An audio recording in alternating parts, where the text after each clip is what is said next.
Track 2.7. My Country. Exercise 2. Special Days. January. New Year's Day is the first day of the calendar year. At midnight on the 31st of December, there are fireworks in cities, towns and villages all over Kazakhstan. Children wait patiently for Ayazata, Father Frost, to come and bring them presents.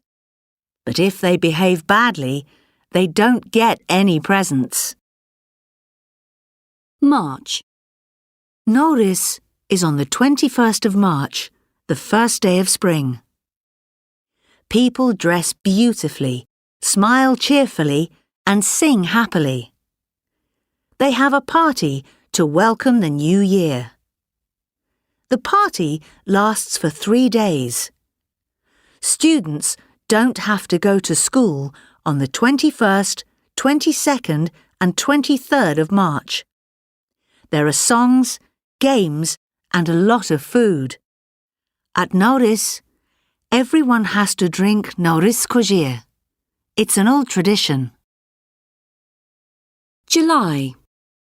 On the 6th of July, people in Kazakhstan celebrate Capital Day. It's a very popular holiday. There are festivals, competitions, concerts, and art shows in the new capital of Kazakhstan, Astana. Before 1998, the capital was Almaty. Astana and Almaty are the biggest cities in the country.